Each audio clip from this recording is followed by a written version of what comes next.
At ito na nga mga boss. Kasama pa si Kuya.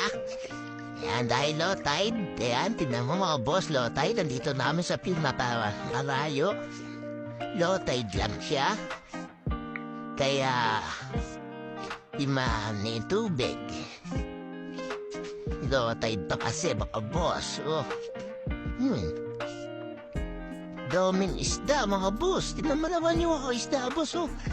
Lumalangoy lang mga boss yung mga isda. Oh.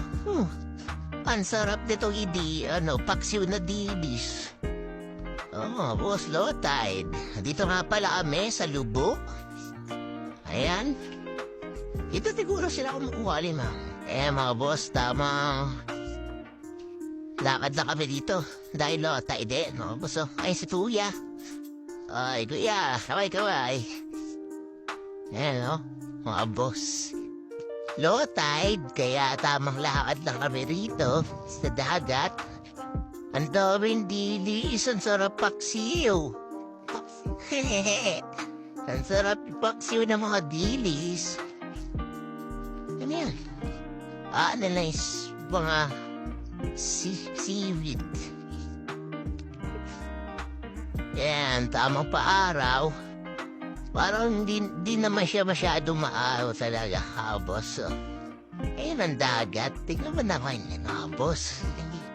Oh, di ba? Ayun yung pangpang. Ito na kami dahil low tide. Ito pala kami sa Batangas. Ayan. Tamang ikot lang kami. Tamang stroll lang kami ni Kuya rito sa dagat dahil low tide. Ayan ang mga boss. Pala, like nyo lang pala yung aking page, Katribo ni Boss Erwin, at dislike, share nyo na rin, boss. Then subscribe kayo sa YouTube ko, mga boss. Ayan, ano tayo dito, mga boss, mga crab.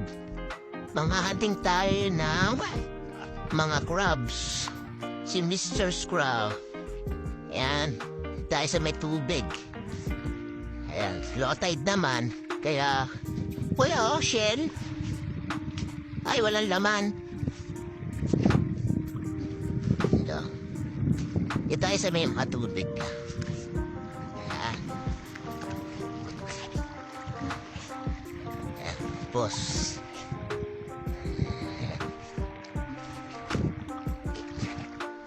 Diba? Vitamin C, mga boss.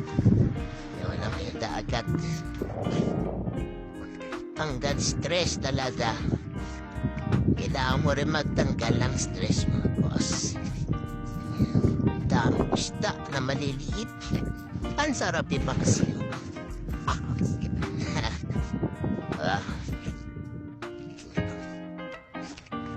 Sige na mga boss. Kuya. Nakakita ba na? Na mga shells. Pero yung malaki yun. Naghahanap kami ng mga buhay na shells. Yung may laman. Ay, Kuya, tingnan mo. Meron ka. Ayun, ano to? Ano kaya ito, boss? Ano to? Ano yan? Ano yan? Animasag ba yan, mga boss? Tingin nyo, comment kayo Miss Eugene. Si Eugene. Wala tayo, ayun si Arjun ba to? Yan, di ko kasi alam mga boss eh. Dapat pala meron tayong meron pala tayong pat-pat. Sige na mga boss, bye-bye.